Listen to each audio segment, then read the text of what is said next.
series. We are up to the B for bisexual now.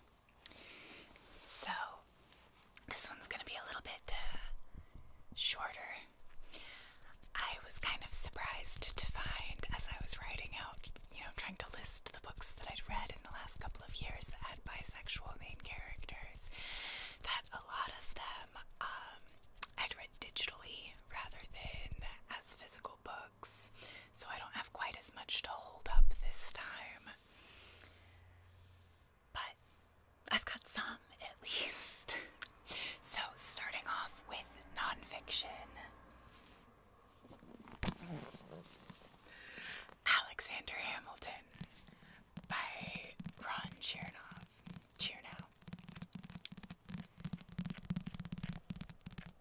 So, this is, of course, the biography of Alexander Hamilton that Lin-Manuel Miranda used to write Hamilton the musical. And I really enjoyed the musical. I watched the version that's on Disney Plus, and it made me want to read the book. And there's that scene in the musical where one of his friends is just like looking adoringly at Hamilton. And when I saw that scene, I was like, wow, that's not the way that straight men look at each other. So it is addressed in here that, of course, we can never really know with historical figures unless they give us direct, written evidence. But the letters exchanged between Hamilton and his friend indicated a level of physical intimacy that would be unusual for two men to share if they were straight men. So, maybe we'll never know if Alexander Hamilton was truly bisexual or not, but in my head, he absolutely is our bisexual forefather, and it's gonna take some serious effort for someone to convince me that that's not true. And the next nonfiction book recommendation that I have is Wow, No Thank You by Samantha Irby. This was one that I listened to an interview with her on NPR, and the book sounded really funny, so I got it out of the library. And to be honest, it's been a couple of years since I read it, and it hasn't really stuck with me in great detail.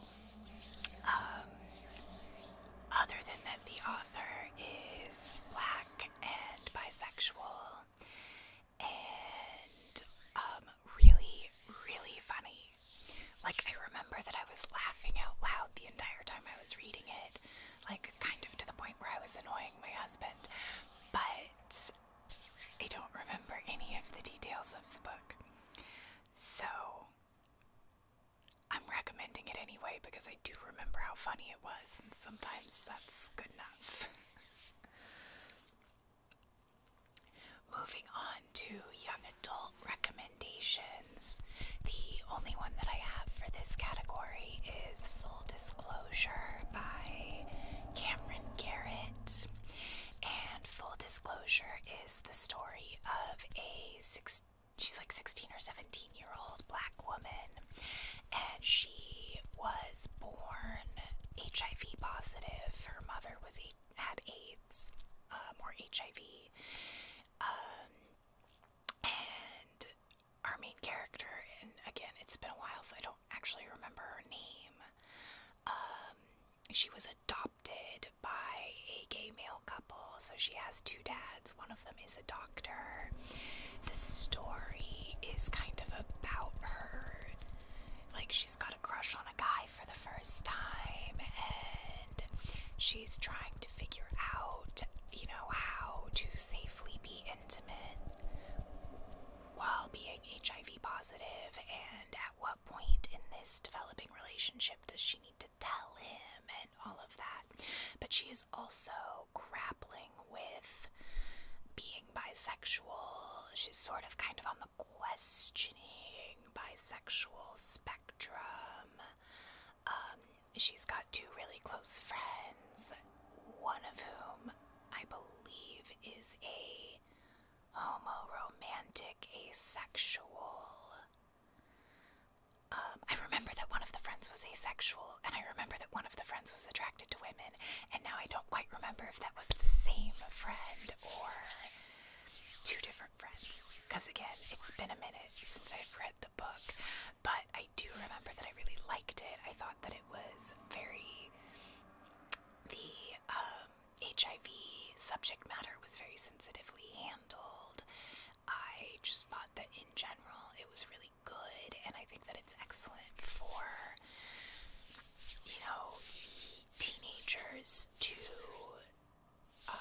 read books that allow them to ask these questions, have these conversations, you know, about when do you know when you're ready, how do you know when you're ready for physical intimacy, how do you ask people their STD status, stuff like that. So I really liked it for all of those reasons. So, getting into the romance recommendations.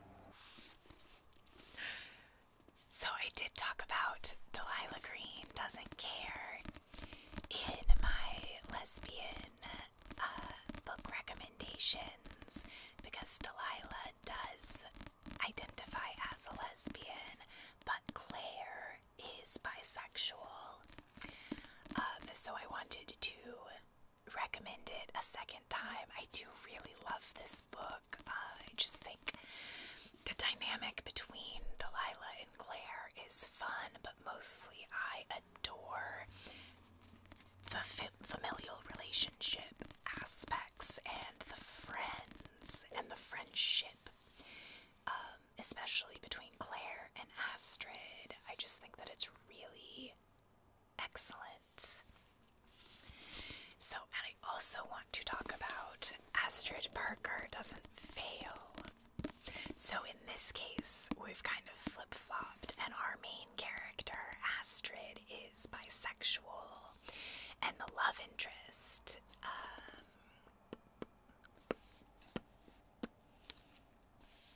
Jordan. I just completely blanked on her name. Jordan is it Jordan? Yeah. Jordan is a lesbian.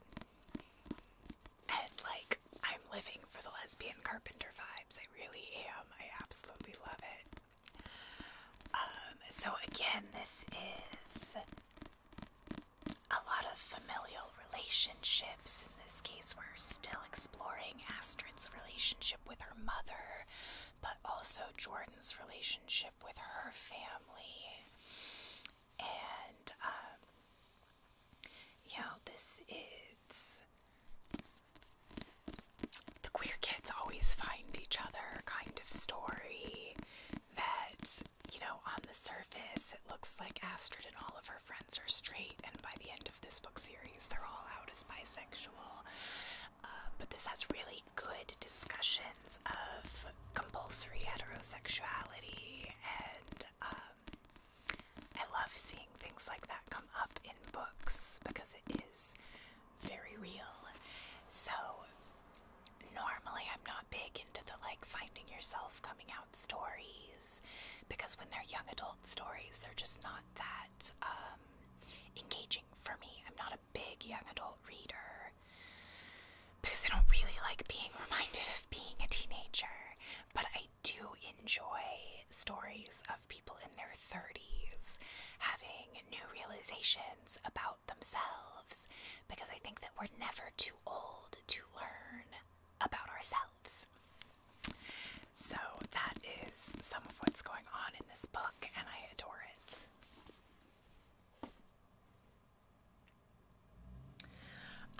Other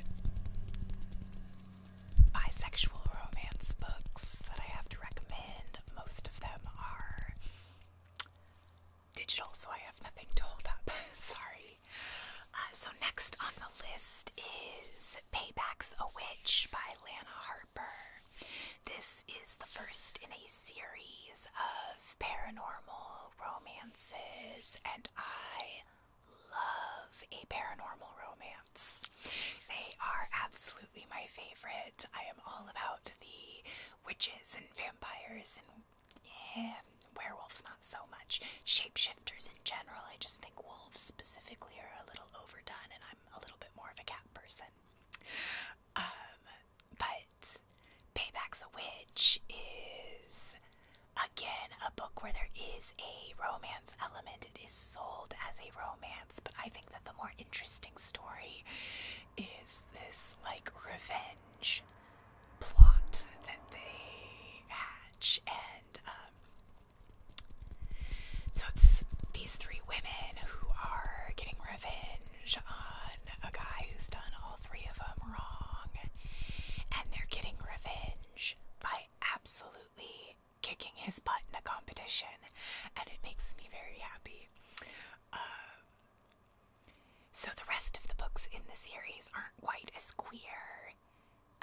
But this one does have a sapphic romance, and I believe both women are bisexual.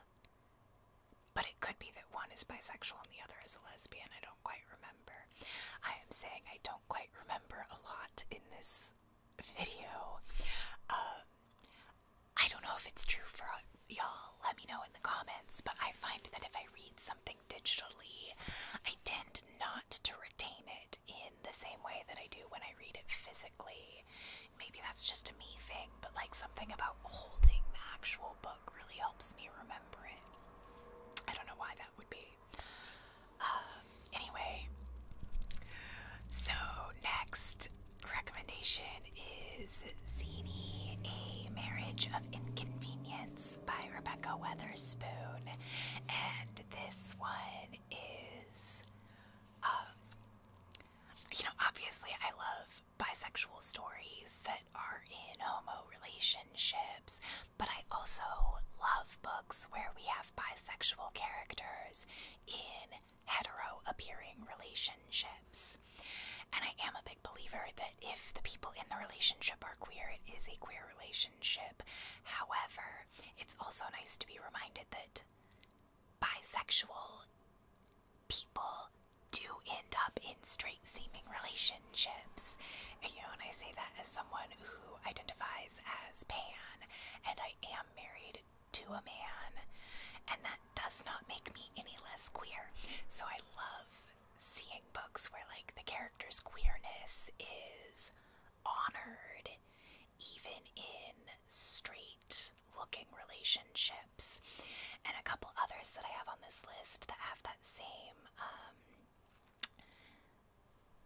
relationship dynamic is The Intimacy Experiment by Rosie Danan, which I have to admit, I actually DNF'd. But I DNF'd it not because I wasn't liking, not because there was something wrong with the book, but because I had it out as an audiobook, because that's the only way my library had it. And I could not stand the audiobook narrator, so I ended up returning it because I just could not listen to it any longer. I think I got like 25 or 30% of the way through. And I didn't like it enough to want to buy the book just to finish it. So it was a DNF, but not because there was anything wrong with the book. I just don't particularly like audiobook fiction often. So yes, I would still recommend The Intimacy Experiment, especially if you are looking for Jewish characters in your romance, because they are both Jewish.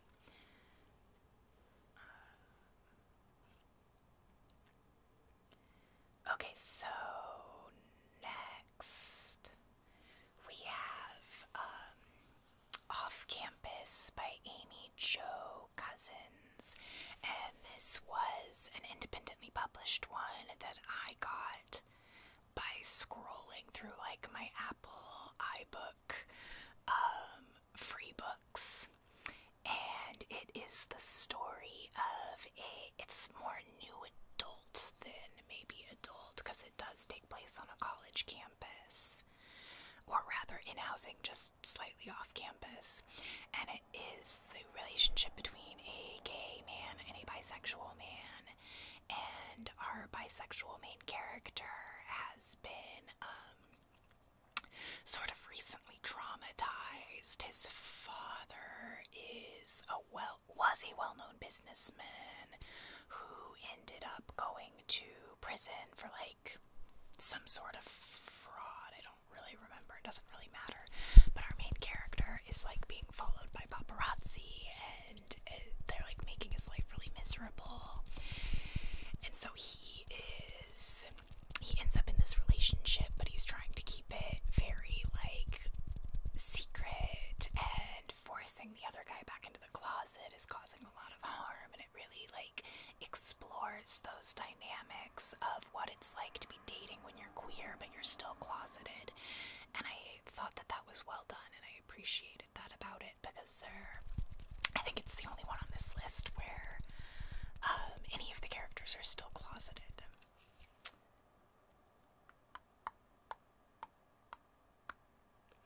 Okay. Oh. So then we also have A Dash of Salt and Pepper by Kosoko Jackson. And this one is interracial, a gay black man and a bisexual white man. And I wanted to include it because it's hard to find bisexual male representation. It tends to be much more heavily weighted towards bisexual women or non-binary characters. I did have some issues with this book. There is a significant age gap, which doesn't inherently bother me, but there is also a power dynamic at play that is not particularly healthy. In this case, our young black man is trying to make some money pretty quickly. He's recently lost his job, but he has this opportunity to go to this school in Germany, and he needs to make the money to go very quickly. And he ends up getting a job at a restaurant. And the love interest is the owner / chef in the restaurant. And that dynamic makes me very uncomfortable, because I think that there's just too much of an power imbalance to get really good consent there. But I was still highly entertained by the story. So I guess I just want to like add that caveat that the consent in this book is not as cut and dry as I would like it to be, but is absolutely in no way like portrayed as a coercive situation or anything like that. There's nothing like traumatic on page. I just don't particularly like the dynamic. And then the last two that I have to recommend, both are bisexual main characters and non-binary love interests, and both are also food books, because I have a very specific interest, apparently. I do love food books, like, in general. So the first is Love and Other Disasters, and I will probably bring this up again in my next video when I talk about trans and non-binary representation. But I really liked this book. I thought that the relationship was cute. It gets very, very steamy. And I liked the discussions of gender. This is a reality TV cooking show competition, and so our character that uses they them pronouns, it's a whole thing. There are very transphobic moments in here, but portrayed as like the negative that they are, but just be aware that that is in here. But yeah, overall, I really like this book. The other one is Chef's Kiss by TJ Alexander, and I did not like that one nearly as much. I probably won't bring it up in another video because I feel like just once is enough. So that one is a bisexual female main and a non-binary love interest, and they both work in a commercial, sort of a commercial kitchen. It's like they work for a food magazine. And, excuse me.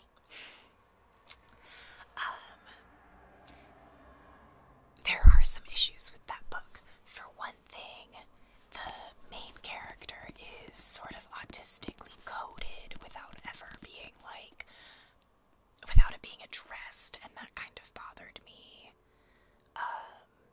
Because I prefer for things to be more explicitly spelled out than that. The other thing was, when our non-binary character comes out, our main character, they react in all of the wrong ways. You know, they complain about how inconvenient it will be for them to try and remember to use they, them pronouns. And then when the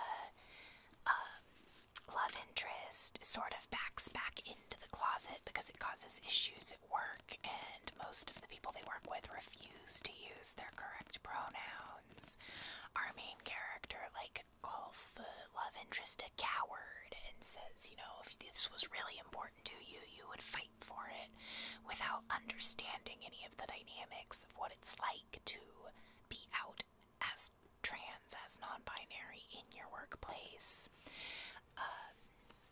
So the book is a little bit problematic in that way, and I think what the author was trying to do, because our main character's behavior gets corrected, she was trying to show that, this is not the right way to react to these situations, but it's a little ambiguous in the text, and, just reading those responses is not going to be for everyone, so I would say word of caution. The other thing that really bothers me is our non-binary character has top surgery in the book, and a week later is back at work and lifting heavy things, and it was just very unrealistic. The author hadn't done any research on recovery times from top surgery, because 1 week ain't it. But moving on, I just have a couple of fantasy recommendations to go. Okay, so I'm going to start with Fledgling by Octavia Butler, and can we just take a moment to appreciate how beautiful this art is? Just perfection.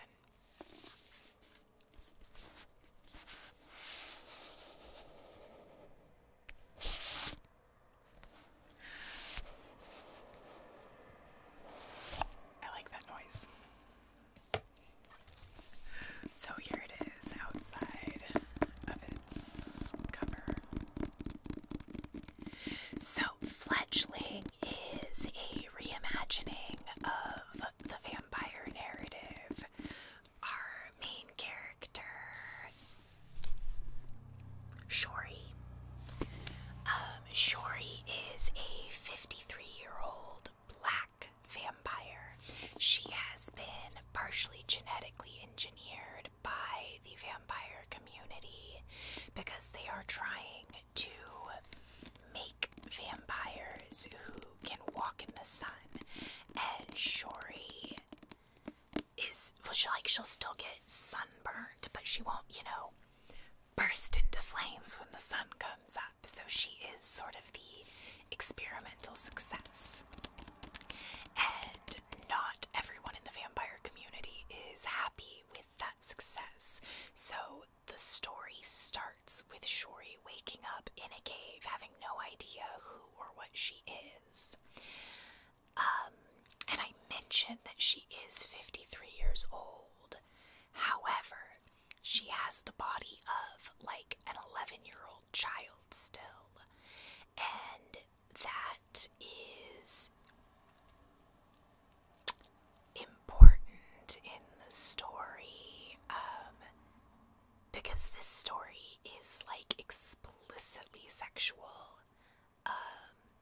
Shori gets almost immediately involved with a 22 or 23-year-old white man, and she has to have humans to feed on, and that feeding is like sexualized and eventually addictive, and it gets to the point where like once she's fed on a particular human enough times, they no longer have the choice to walk away because they will die. And so Shori starts feeding on this young man, not knowing that because she has amnesia, she doesn't remember that. So the consent in this book is problematic. One, we have like sex with someone who looks 11, and that is not great. But also, she's like physically addicting people to her without their permission, and she's not doing it on purpose, but that doesn't change the fact that that's what's happening. She does kind of end up with a small harem of men and women. Shori is bisexual. They are sexual relationships. And so I liked the book. I love vampire books. It's very hard for me to like find a vampire narrative and hate it, especially one that is doing like new and creative things, which Octavia Butler very much is doing. And if I was writing about this book, like if I was back in college and writing a paper about this book, I could absolutely come up with a justification claiming that, Butler is deliberately using the body of an 11-year-old black woman or black girl to, show the ways that white people commodify black bodies, and especially young black bodies, and I could come up with that justification. I definitely could. However, I do still think that it is a little bit of a red flag, and like you should know it going in before you pick this book up. That's my take. I was still absolutely fascinated by the story. We've got like these great political aspects, and the world building is fantastic, and the book starts in Bellingham, I think it was Bellingham, and then they start driving south. So it's always exciting for me when I come across books that like take place in places that I know and have visited and spent time in, because it just amuses me when that's the case. So I still gave this book 4 stars on Goodreads. I still think that it's a very good book. There are just problematic elements that readers should be aware of before they go in.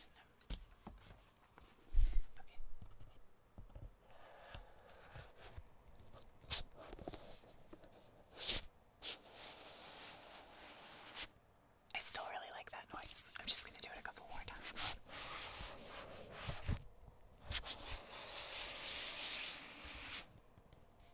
Okay. And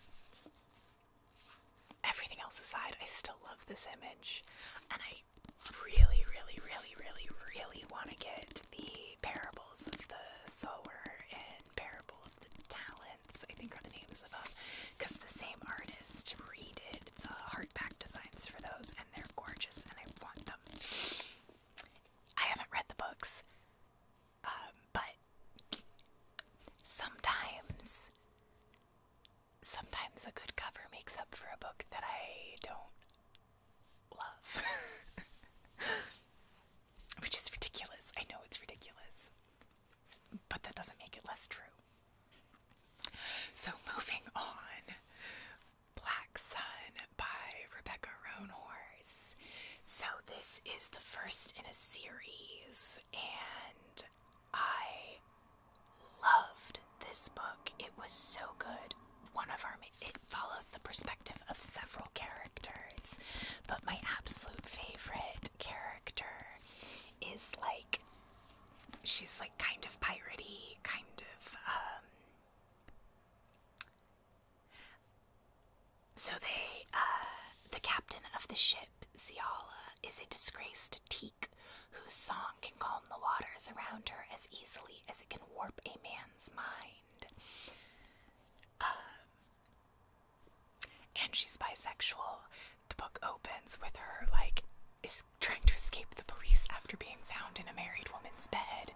The society that this takes place in, homosexuality is illegal. So her being in jail, like, kind of kicks off her involvement in the story.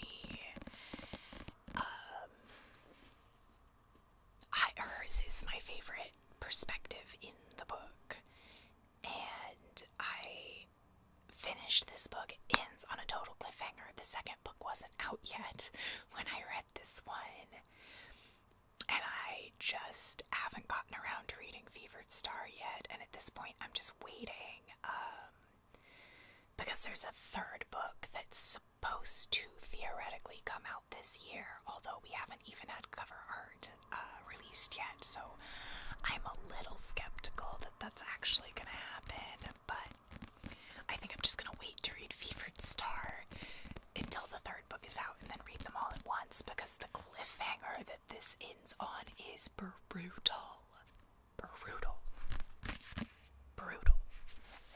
But the book is so good. The writing is amazing. The, like, Aztec and Mayan mythology that's woven into it is fantastic.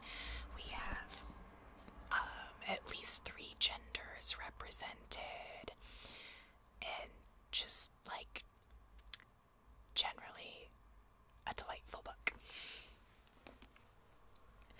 And my very last one, and this is one that I can recommend wholeheartedly, no reservations, no cliffhangers, no dubious consent issues, just a really excellent story. This is The Witch's Heart by Genevieve Gornichek. I have got to start practicing saying the author's names before I start filming, so that I'm not just like, I don't know how to say it. I think it's Gornichek. So, The Witch's Heart is a Norse mythology retelling. The witch in this case is Angerboda, who was one of Loki's wives. So, Loki is in the book. It's not a departure from Norse mythology, because it does have, like, all of the salient points from the myths, but it is different than they are generally told by, like, a pretty significant amount. So Angerboda was the mother of monsters in Norse mythology. Her children are Frynir the wolf and, oh, what's the name of the snake? The snake that encircled Jormungand. I think it's Jormungand. No. Jorgen. Ugh. I don't even think it says it in here. I mean, it'll say it in here, but not in a way where I can just flip through it and find it. That's gonna bother me, though.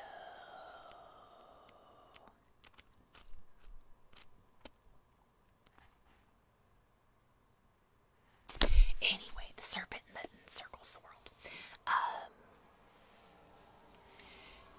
So, the bisexual aspect of it is that, when Loki is not around, Angerboda and her friends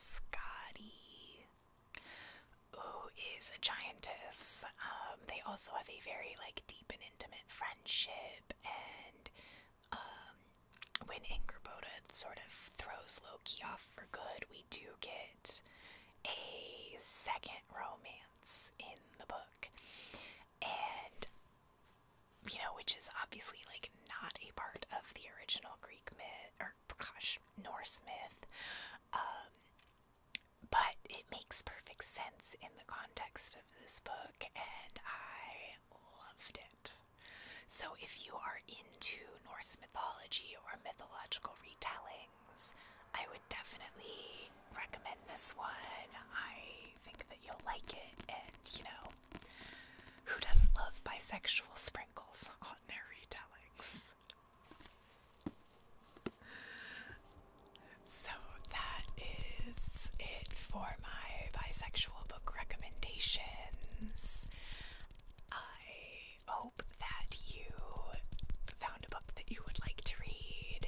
If you have any recommendations for me, as always, feel free to leave them in the comments. I am always looking for more queer book reps.